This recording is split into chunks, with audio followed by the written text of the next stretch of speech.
ناظرین welcome back. ہم نیاز حسین صاحب کے ساتھ ایک گفتگو میں آپ کے ساتھ ہیں. تو مرحلہ اب یہ ہے کہ ایمان سرکار ابو طالب پہ کچھ کنکلوڈنگ ریمارکس ہیں جو میں لینے چاہوں گا نیاز حسین صاحب سے. تو نیاز حسین صاحب آپ سے گزارش ہے کہ آپ اپنے کنکلوڈنگ ریمارکس دیجئے جو آپ نے ریسرچ کی ایمان سرکار ابو طالب پہ اور ان کتب کی ورگردانی کی جو آپ کی پہلی فقہ سے متعلق ہیں. تو آپ ذرا ان پہ روشنی ڈالیے.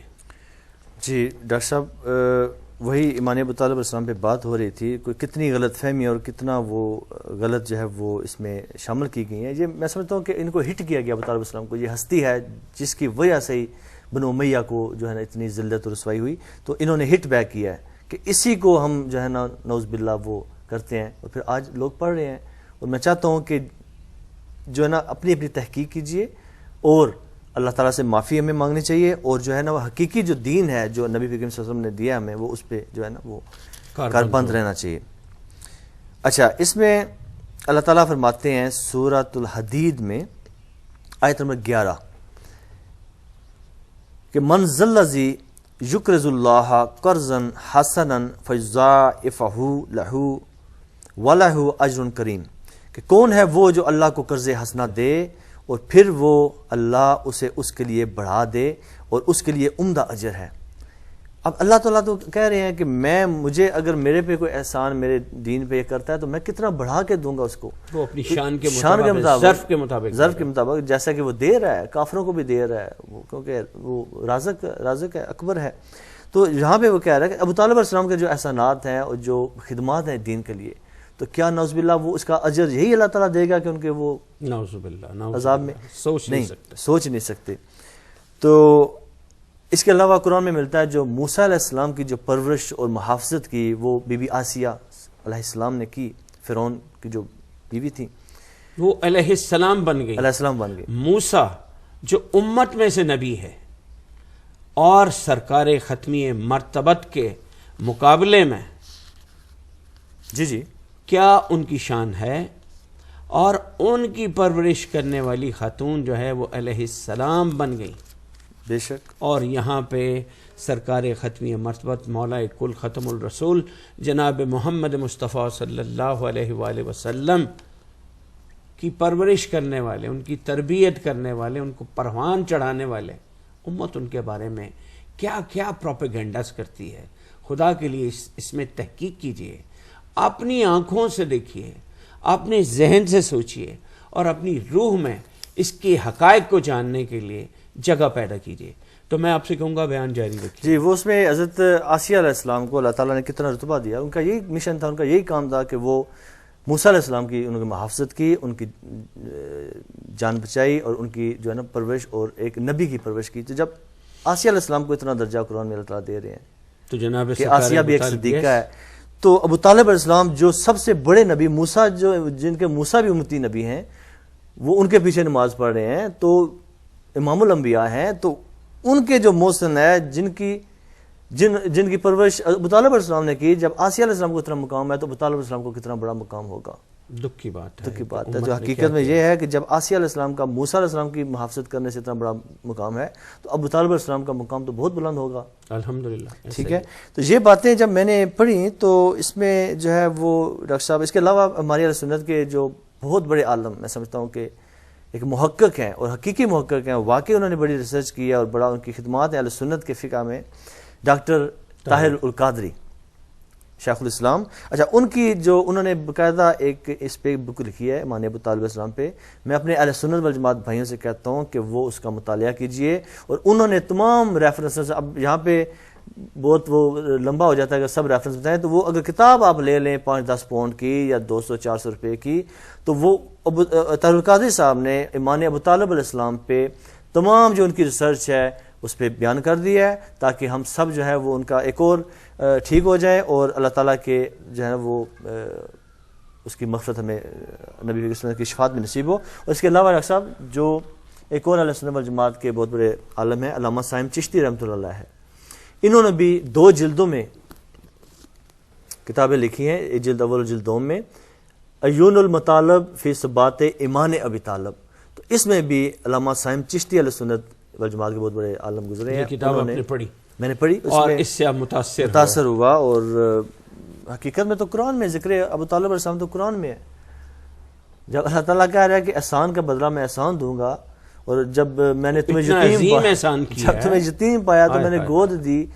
تو ڈاکٹر صاحب میں اس سے میں یہ کہنے پہ میں برملا کہنا چاہتا ہوں، ٹی وی پہ کہنا چاہتا ہوں کہ مجھے جو ہمارے فقہ جعفریہ کے ہیں، شیعہ بھائی ہیں، جتنی شان اور جتنی محبت ابو طالب علیہ السلام سے وہ کرتے ہیں، افسوس سے کہنا پڑتا ہے ہم اہل سنت والجماعت میجارٹی میں نہیں کرتے. اور انشاءاللہ ہم کریں گے، ہمارے سب اہل سنت والجماعت جب تحقیق کریں گے، ریسرچ کریں گے، تو انشاءاللہ سب ابو طالب علیہ السلام کے بارے میں جو ذہنیت ہے وہ چینج ہو جائے گی. اور اگر ہماری مسجد میں کوئی ملا یا مولوی بھی کہتا ہے تو ہم اس کو کہیں گے یار آپ ایک منٹ. میں اپنے ناظرین کے لیے آپ کو ایک سوال کرنا چاہوں گا کہ آج سے 3 سال پہلے مکتب اہل بیت میں آنے سے پہلے آپ بریڈ فورڈ میں ہی رہتے تھے؟ جی ہاں.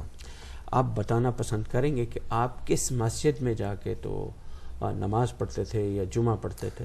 میں اپنی اہل سنت والجماعت کی جمعہ جب پڑھتا تھا تو مختلف مساجد جو میرے گھر کے پاس تھی، مثلا ٹول لین پہ ہے یا گرینگٹن میں ہے، یہاں پہ مساجد میں اپنی اہل سنت کی ابھی بھی میں پڑھتا تھا جمعہ. تو مجھے افسوس ہوتا تھا کہ کبھی ابو طالب علیہ السلام کے فضائل مساجد میں نہیں بیان ہوئے جیسے اہل تشیع و امام برگاہوں میں بیان کرتے ہیں. جب ابو طالب علیہ السلام کے ایام آتے ہیں، ان کی ولادت یا ان کی شہادت یا ان کی وفات، تو باقاعدہ وہ ذکر ابو طالب علیہ السلام کرتے ہیں. تو کاش ہم بھی کریں. تو مجھے یہ الحمدللہ میں نے تحقیق کی تو میں بڑا متاثر ہوا، اور میں چاہتا ہوں کہ میرے بھائی جو ہیں وہ سب اس بات سے، کیونکہ میں نے جو اپنی تحقیق جو ایز اے طالب علم کے وہ کی ہے وہ سامنے رکھ دی ہے. تو جو ہیں وہ ریکارڈنگ پہ ہیں، آپ وہی اپنے قرآن میں دیکھیں، آپ وہی اپنی کتابوں میں دیکھیں تو انشاءاللہ. تو میں سمجھتا ہوں کہ ہمیں اپنے ایمان کی فکر کرنی چاہیے. آخر میں یہ میں کہنا چاہتا ہوں کہ وہ ہستی ہم اس کے ایمان میں کیوں شک کریں جو کل ایمان کا باپ ہے. بے شک بے شک. مولا کائنات علی بن ابی طالب علیہ السلام کا باپ ہے، اور جو ونان جنت حسنین کریمان کے دادا جان ہیں علیہ الصلوۃ والسلام کے. سبحان اللہ. ٹھیک ہے. اور نبی پاک صلی اللہ علیہ وسلم کی جنہوں نے پرورش کی، ہم ان کے ایمان میں شک نہ کریں. یہ نہ ہو کہ ہمارا اپنا ایمان نہیں جاتا رہے جو تھوڑا بہت ہے، جو نمازیں ہم پڑھتی ہیں ٹوٹی پھوٹی. تو ہمیں ان کی محبت میں ہر وقت ہمیں تنگوش رہنا چاہیے، ان کی جو ہے محبت میں زندگی گزارنی چاہیے، ان کی محبت میں ہی ہمیں آخرت ہو. میں چونکہ وقت کی کمی جو ہے وہ پریشان کر رہی ہے، میں آپ سے یہ جاننا چاہوں گا کہ فضائل سرکار علی ابن ابی طالب علیہ الصلوۃ والسلام کو آپ نے اس مکتب میں رہتے ہوئے آج سے 3 سال پہلے کیسے آپ کی روح نے اس کو جذب کیا، ایکسیپٹ کیا، قبول کیا، اور جب آپ مکتب اہل بیت میں آ گئے تو اس میں کیا تبدیلی پیدا ہوئی، اور جو سب و شتم سرکار امیر کائنات علی ابن ابی طالب علیہ الصلوۃ والسلام پر برس ہا برس صدیوں تک ہوتا رہا، اس نے آپ کی اس تحقیق میں کیا محرک اور کیا تحریک پیدا کی؟ ڈاکٹر صاحب جیسا کہ پہلے میں نے عرض کی کہ یہ بہت ساری باتیں تھیں جن میں یہ بھی تھی کہ جو حضرت علی علیہ السلام کا جو ذکر ہے وہ خیر رضی اللہ کہنا یا کرم اللہ وجہ کہنا یہ اتنی بڑی بات نہیں ہے، لیکن جب میں نے دیکھا کہ ان کے ہم فضائل بھی بیان کرتے ہیں اور ساتھ اس ہستی کے بھی کرتے ہیں، میں ہستی کہتا ہوں اس کے بھی کرتے ہیں کہ جنہوں نے نہ صرف ان کو مشکلات میں ڈالے رکھا بلکہ ان پہ سب و شتم اور گالیاں نکالنے کا سلسلہ آغاز کیا. اور جب یہ وارث رسول اللہ اور خلیفۃ الامت ہیں، نبی پاک کے خلیفۃ الرسول ہیں، امیر المومنین ہیں، اور ان کی اطاعت سے ہاتھ کھینچ لیا اور بجائے اطاعت کرنے کے تلوار نکال کر ان کے سامنے آ گئے، تو اس میں جو معاویہ بن ابو سفیان ہیں وہ ہمارے ہاں اہل سنت والجماعت میں جو تھے وہ بہت ہی ان کو مقام دیا جاتا ہے. اور میں دیکھا کرتا تھا کہ شیعہ ان کو جو ہے وہ ٹوٹلی اگینسٹ ہیں، ان کو وہ پسند نہیں کرتے، اور ٹوٹلی جو ہے نا وہ ان کے جو مرتبے اہل سنت میں بیان ہوتے ہیں اس کے وہ اگینسٹ ہیں. تو پھر وہ بھی میں نے اپنی کتب میں اس پہ بھی ریسرچ کیا اور قرآن کے مطابق تو میں اس نتیجے پر پہنچا کہ جو بیان کیا جاتا ہے جیسا بیان کرنے کا حق ہے وہ ہم نہیں ادا کر رہے، جیسے اہل تشیع بیان کرتے ہیں فضائل علی ابن ابی طالب علیہ السلام. فضائل تو یہ ہیں ڈاکٹر صاحب کہ جب آپ کسی بھی ہستی سے پیار کرتے ہیں، جب محمد مصطفیٰ صلی اللہ علیہ وسلم سے عشق آپ کا ہے، تو آپ کا عشق سارا نبی کریم صلی اللہ علیہ وسلم سے ہے. اب اس میں ان کے کسی دشمن کا عشق نہیں شامل ہونا چاہیے. سبحان اگر یہ منزل ہے، یہ منزل ہے. معیار ہے. اگر خدا سے آپ کا عشق ہے، خدا سے کہ آپ حقیقی اس کے بندہ ہیں، اس کی بندگی کرتے ہیں، اس کے عبد ہیں، تو خدا جو رحمان ہے اس کے ساتھ آپ شیطان کو آپ کو چھوڑنا پڑے گا. شیطان کی آپ نہیں کریں گے، اس کی اس سے بیزاری کریں گے. رحمان کو بھی مانے، شیطان کو بھی مانے. تو یہ ڈبل سٹینڈرڈ، یہ انسان نہ وہ مسلمان ہے تو وہ میں کہتا ہوں مشرک اور کافر سے بھی برا ہے. تو اس میں جب میں نے دیکھا کہ یہ جو کردار معاویہ ہے، یہ ہماری کتب میں بہت اس کو درجہ دیا گیا ہے، لیکن کس طرح سے رسول اللہ کو ایذا پہنچائی گئی، کس طرح سے جو واقعہ کربلا ہے جو اس کی بنیاد ڈالی گئی وہ ان صاحب نے ڈالی، کہ کیسے پورا ارینجمنٹ کر کے گئے امام حسین علیہ السلام کے قتل کا، اور آل رسول کے جو مصائب ہیں، تکالیف ہیں، ان کا پورا بندوبست کر کے جانا. ٹھیک ہے.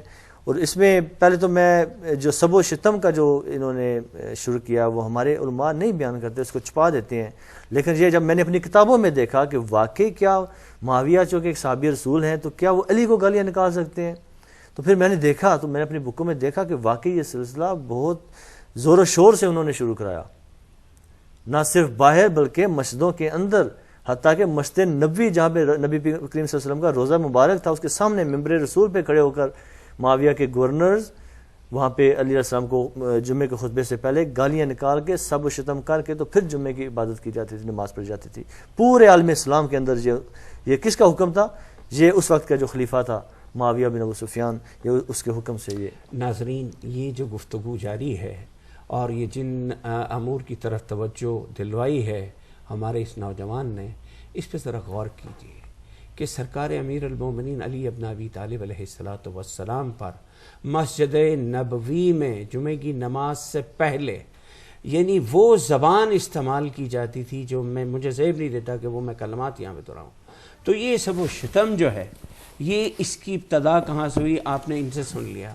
اگر اس کی آپ کوئی تصدیق چاہتے ہیں تو میں آپ کے سامنے ان سے گزارش کروں گا کہ ان کتب کا ریفرنس دیں جو آپ کے نزدیک بھی مستند ہوں، آپ کے لیے بھی قابل قبول ہوں. جی یہ تو ڈاکٹر صاحب بخاری شریف جلد سوم، جہاں پہ یہ گالی دینے اور لعنت کرنے کی ممانعت جو ہے نبی کریم صلی اللہ علیہ وسلم سے حدیث سے ملتی ہے، کہ ہم سے سلیمان بن حرب نے بیان کیا، کہا کہ ہم سے شعبہ نے، انہوں نے منصور سے کہا، اور میں نے ابو وائل سے سنا کہ وہ عبداللہ بن مسعود سے نقل کرتے ہیں کہ حضرت صلی اللہ علیہ وسلم نے فرمایا کہ مسلمان کو گالی دینا گناہ ہے، اس سے آدمی فاسق ہو جاتا ہے. مسلمان کو جو گالی دیتا ہے وہ فاسق ہو جاتا ہے، اور مسلمان سے لڑنا، جنگ کرنا کفر ہے. ٹھیک ہے. یہ بخاری شریف کی حدیث نمبر 596 اس میں نبی کریم صلی اللہ علیہ وسلم نے حکم دیا ہے تمام امت کو کہ اگر ایک مسلمان کو آپ گالی دیتے ہو تو آپ سے فاسق ہو.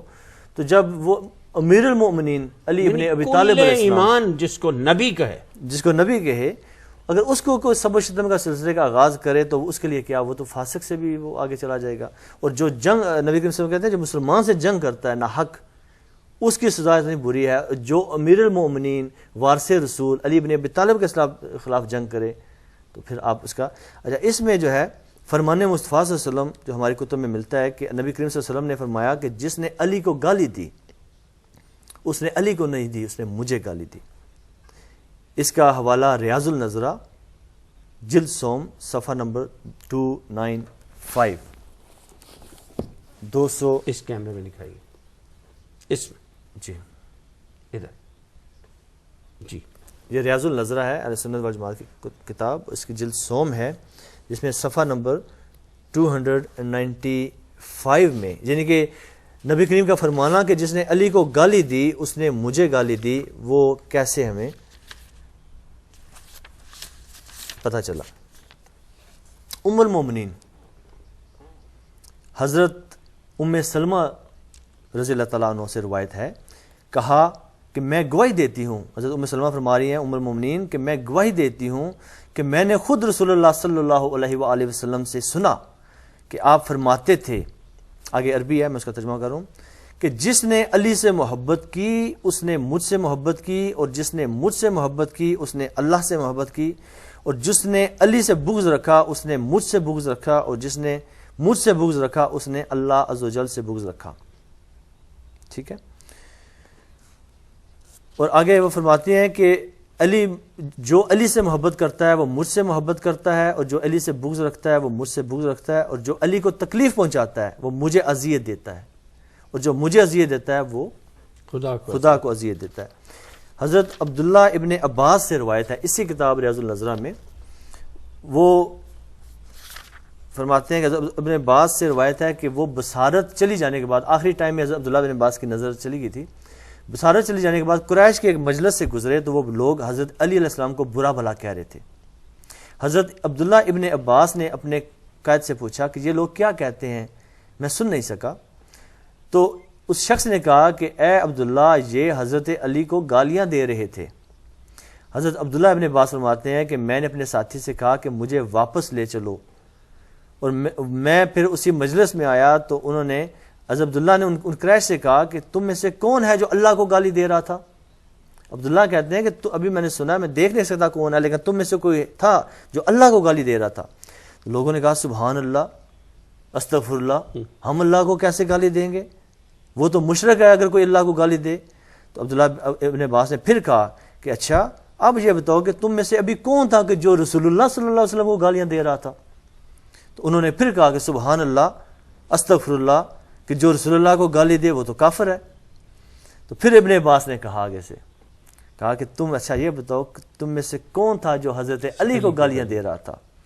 تو لوگوں نے کہا کہ ہاں یہ بات تو ٹھیک ہے ہم دے رہے تھے.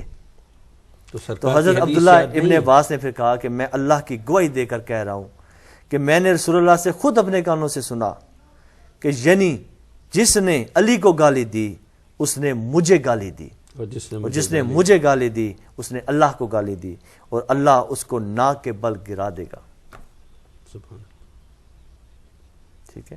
اچھا چھٹی روایت، اس میں ایک اور روایت ہے حضرت ام المؤمنین ام سلمہ سے ایک اور روایت ہے، انہوں نے فرمایا کہ ایک شخص کے پتہ چلا کہ وہ علی علیہ السلام کو معاذ اللہ گالیاں دے رہا تھا. انہوں نے کہا کہ تو علی کو گالیاں دے رہا ہے.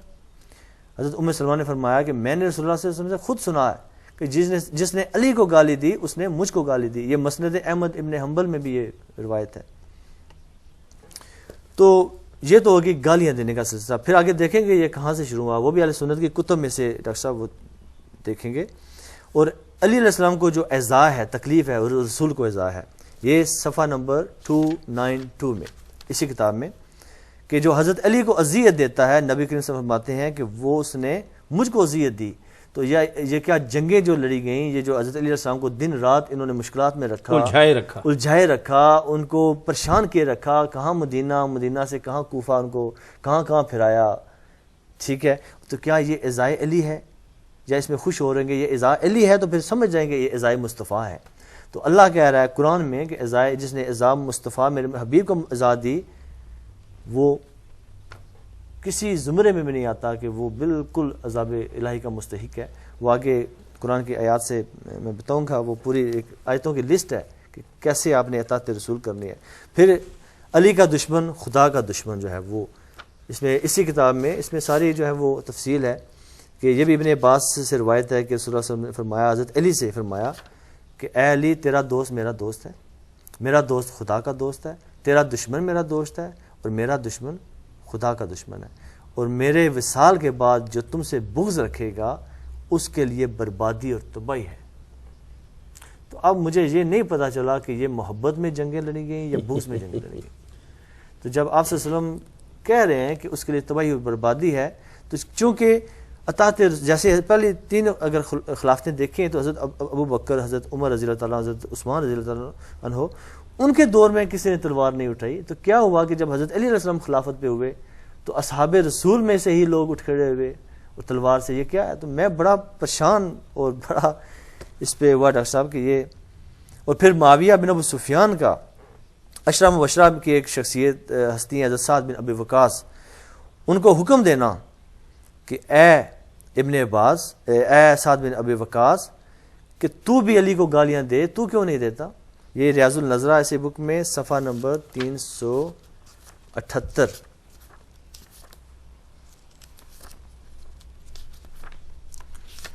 تو یعنی کہ دیکھ لیں کیسے کیسے اس میں یہ جی بہت ہی دل آزاری کی باتیں ہیں.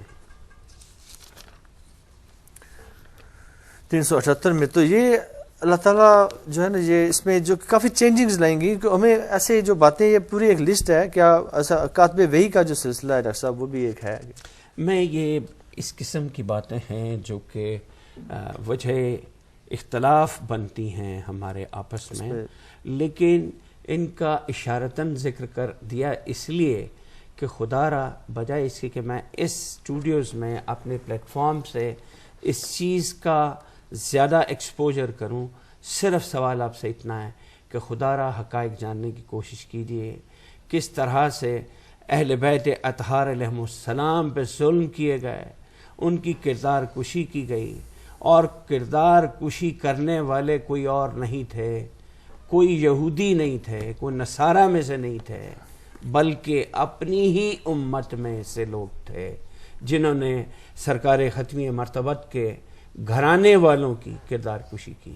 میں اب آپ سے گزارش کروں گا کہ آپ فضائل علی میں تو آپ نے بیان کر دیے، اب منصب سرکار امام علی ابن ابی طالب علیہ السلام کے بارے میں اگر آپ نے اپنی پہلی کتب، میں پھر بات یہ کر رہا ہوں کہ اگر آج کوئی مسلمان اس کا تعلق کسی بھی فقہ سے ہو، وہ اگر چاہے کہ مجھے اس بات کا ادراک ہو جائے کہ سرکار علی ابن ابی طالب علیہ السلام کے مناقب کیا ہیں، فضائل کیا ہیں، اور بنفس قرآن کی روح سے اور احادیث سرکار ختمی مرتبت مولا کل ختم الرسول جناب محمد مصطفیٰ آقائے نامدار صلی اللہ علیہ وآلہ وسلم شان سرکار امیر المومنین علی ابن ابی طالب علیہ السلام کے بارے میں کیا ارشاد فرماتے ہیں،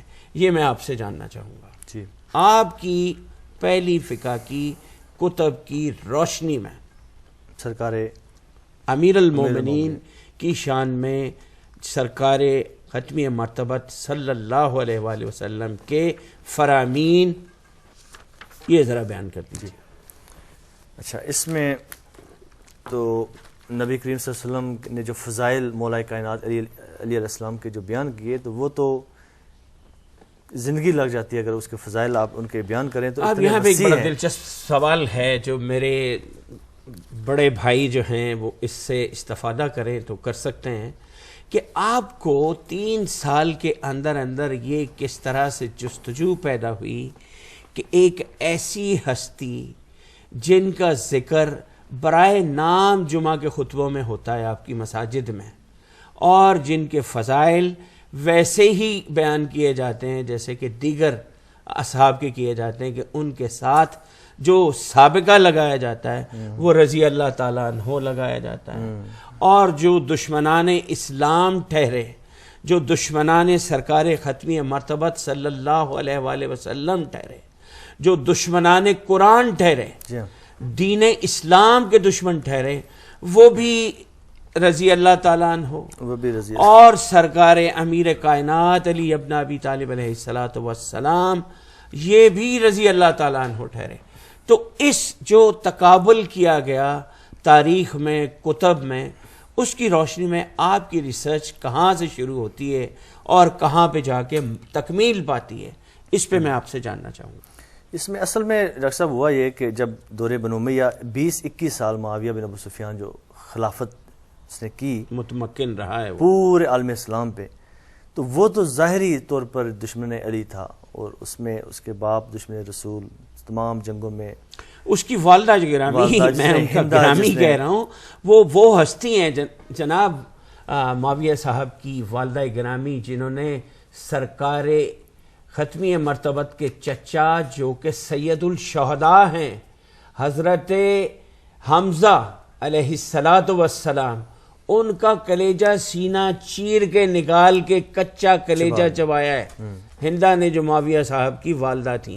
جی آپ سے بیان فضائل علی علیہ السلام کے بارے میں جو حضرت ابو ذر غفاری رضی اللہ تعالیٰ عنہ سے روایت ہے کہ میں نے رسول اکرم صلی اللہ علیہ وسلم سے سنا کہ آپ نے حضرت علی علیہ السلام کو فرمایا کہ انتا صدیق الاکبر و انتا فاروق ازئی تفرقہ بین الحق والباطل. حضرت ابو ذر غفاری روایت کرتے ہیں کہ آپ صلی اللہ علیہ وسلم نے فرمایا کہ میں نے خود سنا کہ آپ نے فرمایا کہ اے علی آپ صدیق اکبر ہیں اور آپ ہی فاروق ہیں جو حق اور باطل کے درمیان فرق کرتا ہے. اچھا یہ تو پہلا فضائل مولا کائنات. یہ کتاب ریاض النظرہ ہماری اہل سنت والجماعت کی جلد سوم صفحہ نمبر 250. یعنی یہ وہ فرمودات سرکار ختمی مرتبت ہیں جن کو دوسری ہستیوں کے کھاتے میں ڈال دیا ان کے گیا. بھی ہوں گے مقام تو ہے, لیکن یہ جو آپ نے دو اس وقت بیان کیے ہیں صدیق اکبر اور فاروق اعظم, یہ وہ فرمان ہیں, یہ وہ ٹائٹلز ہیں, یہ وہ القابات ہیں جو سب سے پہلے جناب سرکار ختمی مرتبت مولا کل سرکار صلی اللہ علیہ وآلہ وسلم نے جناب سرکار امیر ان کے لقب تھے, مولا کائنات کے لقب شان میں بیان کیا. بلکہ میں تو یہ بھی کہوں گا کہ صدیق اکبر جو ہیں وہ تو اصل جو ہیں وہ تو نبی کریم صلی اللہ علیہ وسلم کی ذات ہے جی, کیونکہ کافر اور مشرک بھی ان کو صادق نام سے امین کہتے تھے.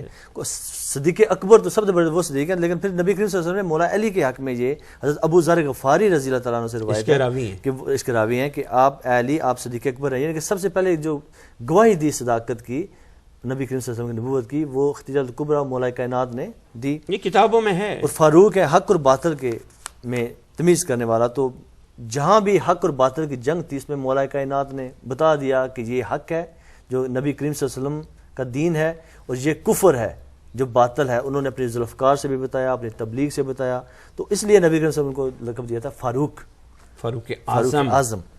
اچھا یہ تو ایک ہو گیا فضائل مولا کائنات کے. تو سب سے پہلے جو نماز ادا کی نبی کریم صلی اللہ علیہ وسلم کے ساتھ وہ بھی مولا کائنات نے علی ابن ابی طالب نے. یہ ریاض النظرہ جلد سوم صفحہ نمبر 262, 263, 264. ضرور دیکھیے میرے بھائی, ان کتابوں کا مطالعہ کیجئے تاکہ آپ کے ایمان میں کوئی استحکام آئے اور آپ کے ڈاؤٹس جو ہیں وہ کلیئر ہوں. ٹھیک ہے.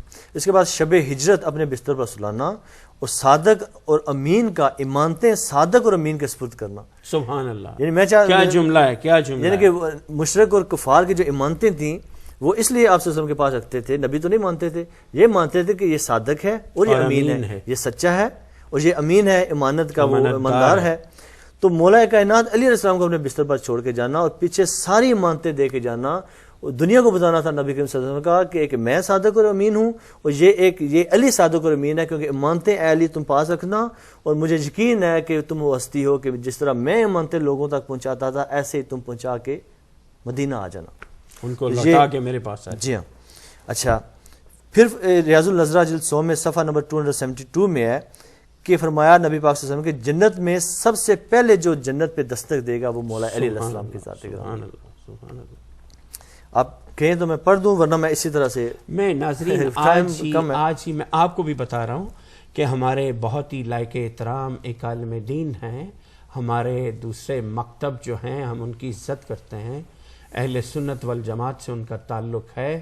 وہ اپنے بیان میں بتا رہے تھے کہ سرکار ختمی مرتبت نے اپنی حیات طیبہ میں سرکار امیر المومنین علی ابن ابی طالب علیہ السلام کو خوشخبری سنائی کہ اے علی, میں نے ابھی مجھے جبرائیل علیہ السلام نے بتایا ہے کہ جنت میں آپ کا گھر میرے گھر کے متصل ہوگا. یہ کون بتا رہے ہیں؟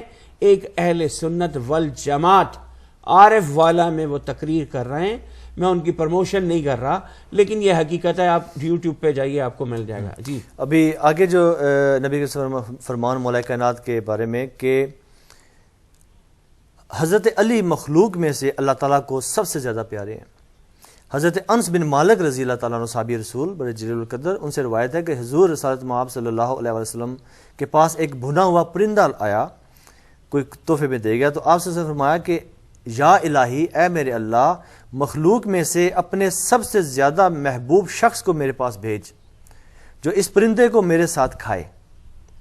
تو حضرت علی ابن ابی طالب علیہ السلام تشریف لے آئے اور آپ کے ساتھ وہ پرندے کا گوشت تناول کیا. یعنی جو ہی اللہ تعالیٰ سے دعا کی نبی کریم صلی اللہ علیہ وسلم نے کہ اے اللہ, جو تیرا میرے علاوہ جو سب سے محبوب ترین بندہ ہے اس کو میرے پاس بھیج دے فوراً. تو جو ہی آپ صلی اللہ علیہ وسلم کی دعا مکمل ہوئی تو علی ابن ابی طالب علیہ السلام اندر داخل ہوئے اور دونوں بھائیوں نے بیٹھ کر وہ تناول کیا. سبحان اللہ. اچھا علی ایسے ہیں جیسے میرے جسم پر سر.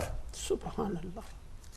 نبی کریم صلی اللہ علیہ وسلم فرمان کہ علی ایسے ہیں جیسے سر کی عظمت ہے نا پورے جسم پہ, جی جی, ایسے علی تیری عظمت ہے.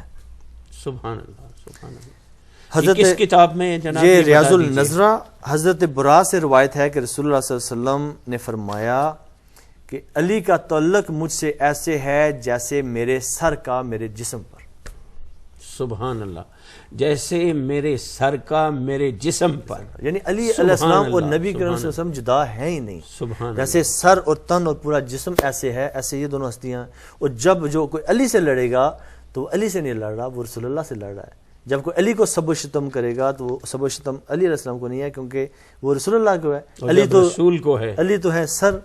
تو جب رسول کو سب و شتم ہے سب کچھ تو وہ تو خدا کو جا رہا ہے, تو سب کچھ تباہ ہو گیا. اچھا, پھر ایسے نسبت ہے علی جیسے موسیٰ کے لیے ہارون تھے. سبحان اللہ. یعنی تم اور میں ایسے ہی ہیں جیسے موسیٰ و ہارون. تبلیغ رسالت جو انہوں نے انجام دی دونوں نے, ایسے ہی میں اور تم دے رہے ہیں, اور ایسے میرے بعد تم دو گے. لیکن ایک بات وہاں پہ واضح کر دی, صرف فرق اتنا ہے کہ میرے بعد کوئی نبی نہیں ہے. لا نبی من بعدی. اچھا, یہ بھی اسی کتاب میں, باقی اور بھی بہت سارے کتب میں یہ حدیث ہے, بہت مشہور ہے, جو سب اس پہ متفق ہیں. پھر آگے فرماتے ہیں فضائل علی علیہ السلام میں کہ علی ایسے محبوب ہے جیسے محبوب مصطفیٰ اللہ کے ہاں ہیں, ایسے علی محمد مصطفیٰ کے ہاں محبوب ہیں جیسے محمد مصطفیٰ اللہ کے ہاں محبوب ہیں.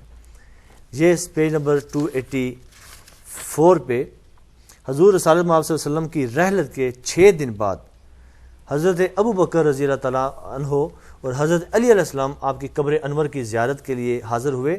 تو حضرت علی علیہ السلام نے حضرت ابو بکر کو فرمایا کہ یا ابو بکر آپ آگے بڑھیں, پھر میں آپ کے ساتھ روزے میں داخل ہوتا ہوں.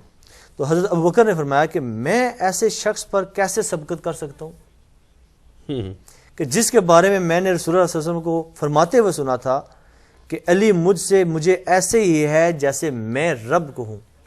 سبحان اللہ. علی مجھ سے ایسے ہے, ایسے ہے جیسے میں رب, یعنی محبوبیت کی بات ہو رہی ہے. سبحان اللہ. علی مجھے ایسے ہے جیسے میں خدا. یہ کون ہے جی اس کے جناب یہ ریاض النظرہ کتاب ہے, اور اس میں یہ روایت کرتے ہیں حضرت ابو بکر رضی اللہ تعالیٰ عنہ. ماشاء اللہ. اچھا, اس کے بعد جناب قرابت مصطفیٰ میں حضرت اسما بنت امیس رضی اللہ تعالیٰ عنہ بیان کرتی ہیں, ان سے روایت ہے کہ حضور صلی اللہ علیہ وسلم پر جبریل علیہ السلام نازل ہوئے اور عرض کی کہ یا محمد, جبریل علیہ السلام کہہ رہے ہیں, جبریل امین علیہ السلام, کہ یا محمد صلی اللہ علیہ وسلم, اللہ تعالیٰ نے آپ پر سلام پڑھا ہے اور آپ سے کہا ہے کہ علی آپ کو بمنزلہ موسیٰ سے ہارون کے ہیں, مگر آپ کے بعد کوئی نبی نہیں. اور علی علیہ السلام آگے کہتے ہیں کہ جان مصطفیٰ ہیں. آپ مجھے یہ بتائیے کہ احادیث جیسے کہ آپ پڑھ رہے ہیں, یہ پروگرام 1 گھنٹے سے 2 گھنٹے پہ جائے, 2 سے 3 پہ جائے, اور دن رات میں اور رات دن میں بدل جائے, مجھے یقین کامل ہے کہ فضائل سرکار امیر المومنین علی ابن ابی طالب علیہ الصلوۃ والسلام کا حق ادا نہیں ہو سکتا. بے شک نہیں ہو سکتا. میں صرف آپ سے اپنے ناظرین کے لیے یہ جاننا چاہتا ہوں کہ کیا کوئی کتب آسان ہے یہ مل جانی, یا ان کو حاصل کرنا, ان تک دسترس پانا بہت مشکل ہے؟ کیا بہت مہنگی ہیں؟ کیا ملتی نہیں ہیں؟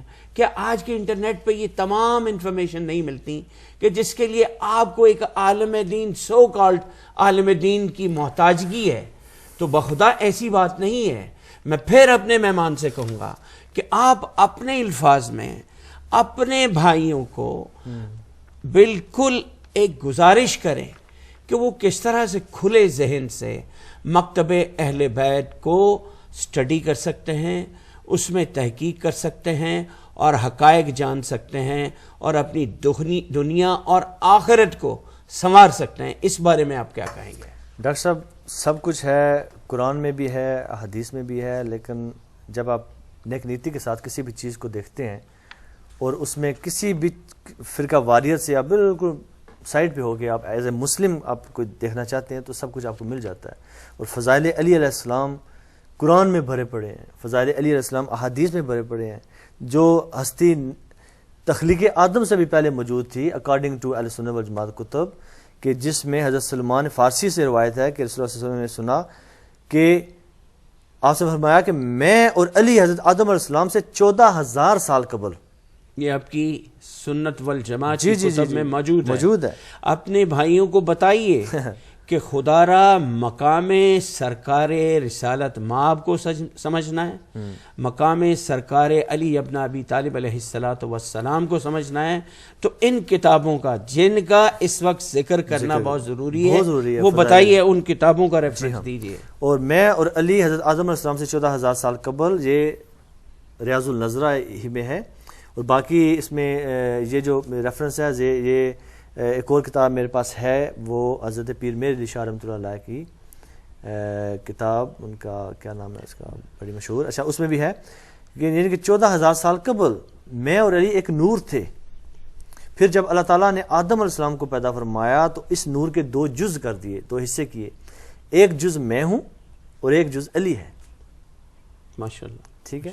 اور آگے حضرت علی کی جو ہتھیلی ہے وہ حضور کے فرشتوں کا نبی اور علی علیہ السلام پر درود پڑھنا، یہ قرآن میں بھی ہے کہ کیا ہم نماز میں بھی پڑھتے ہیں، لیکن جب فرشتے اور خدا درود علی علیہ السلام پہ اور نبی کریم النبی پہ پڑھ رہے ہیں تو کیا ہم اس ہستی کی وکالت کریں کہ جس نے بجائے درود پڑھنے کے سب و شتم کا سلسلہ شروع کیا، جو ہر جناب 60 سال تک، جب تک حضرت عمر بن عبدالعزیز ایک خلیفہ نہیں آئے اس وقت جاری رہا. تو اللہ تو کہہ رہا ہے کہ درود و سلام اس ہستی پہ بھیجیں. تو ارواح محمد مصطفیٰ اور علی المرتضیٰ کو خود خدا تعالیٰ نے قبض فرمایا. یہ بھی ریاض النظرہ میں ہے صفحہ نمبر 291 میں کہ تمام جو انسان ہیں ان کی روح اسرائیل علیہ السلام لیتے ہیں، لیکن محمد مصطفیٰ صلی اللہ علیہ وسلم کی اور علی المرتضیٰ علیہ السلام کی خود اللہ تعالیٰ نے روح کو قبض کیا. اطاعت علی ہی اطاعت مصطفیٰ ہے. دنیا اور آخرت میں یہ بھائی ہیں. جنت کے دروازے پر اس میں علی کا لکھا ہونا، صفحہ نمبر 305 اور 306 اسی کتاب میں. اور ذریت مصطفیٰ جو ہے وہ علی علیہ السلام کی پشت پر ہے. نبی کریم کا فرمانا کہ جو میری ذریت ہے، جو میری نسل ہے، وہ علی میں سے چلے گی. اتنے فضائل مولا کائنات کے. اور فرمانا کہ جس کا میں مولا ہوں اس کا یہ علی مولا ہے. اور پھر آگے حدیث میں آپ سے یہ سب تمام اہل سنت کی ہماری کتب میں جو میں پڑھوں لیکن کتابیں نکال کے بتاؤں گا تو ٹائم زیادہ لگے گا. تو پلسرات میں سے جو سب سے مشکل ٹائم ہوگا، نبی کریم صلی اللہ علیہ وسلم فرمان کہ وہ صرف وہی گزرے گا کہ جس کے ہاتھ میں علی علیہ السلام کا دیا ہوا پروانہ ہوگا. یعنی علی علیہ السلام کے اذن کے بغیر، ان کی محبت کے بغیر کوئی پلسرات سے پار نہیں گزر سکتا. تو کیا جو علی علیہ السلام کو ہر وقت جس نے جنگوں میں رکھا اور جس نے الجھائے رکھا اور جس نے اولاد علی کے قتل کے منصوبے بنائے، تو کیا ہم مسلمان، ہم اہل سنت والجماعت کیا ان کی تعریفوں میں ہر وقت لگے رہیں گے؟ وہ کاتب وحی بھی ہیں، وہ جناب یہ بھی ہیں، وہ بھی ہیں، وہ تو اتنے بڑے رتبے کے صحابی ہیں کہ وہ بس چھوڑ دیں. پھر آپ کچھ اور کہنا چاہیں؟ جی ہاں، چونکہ وقت جو بہت فضائل علی نہیں ختم ہو سکتے ڈاکٹر صاحب. جیسے نبی کریم صلی اللہ علیہ وسلم نے خود فرمایا تھا کہ میرے بھائی علی کے فضائل کیسے ختم ہو، جب تمام جو سمندر ہیں وہ سیاہی بن جائیں، روشنائی بن جائے، تمام کائنات دنیا کے درخت جو ہیں وہ کلمے بنا دی جائیں، اور جنوں انس و ملائکہ لکھنے بیٹھ جائیں، تو پھر بھی میرے علی کے فضائل جو وہ لکھنے نہ پائیں گے. تو آخر میں میں یہی کہوں گا کہ جو ہمارے لیے حب مصطفیٰ ہونی چاہیے، نہ کہ ایسے حضرات جنہوں نے بعد میں آنے والے دور میں جو نبی کریم صلی اللہ علیہ وسلم کے قریبی لوگ تھے، جو ہستیاں تھیں، ان کی کردار کشی کی گئی.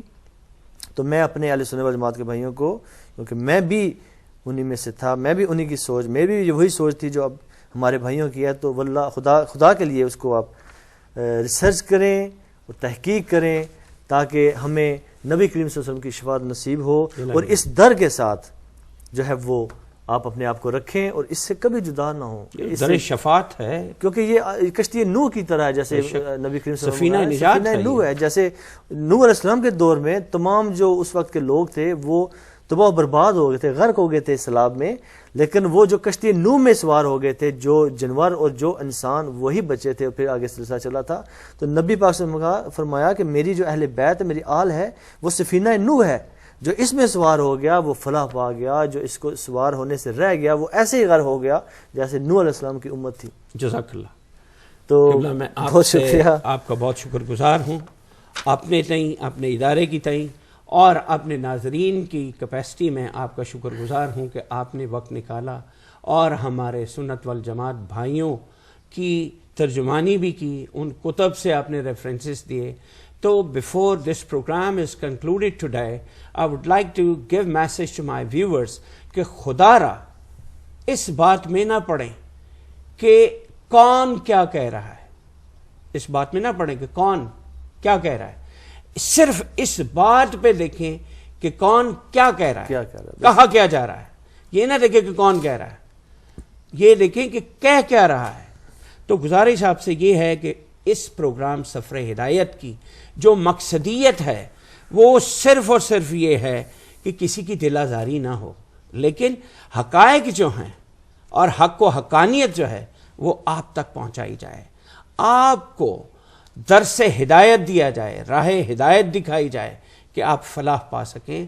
اور بالیقین در اہل بیت علیہم السلام، سرکار محمد و اہل بیت محمد علیہم السلام واحد ایک ایسا در ہے جہاں میں دنیا میں آخرت میں وہاں پہ فلاح ہی فلاح ہے.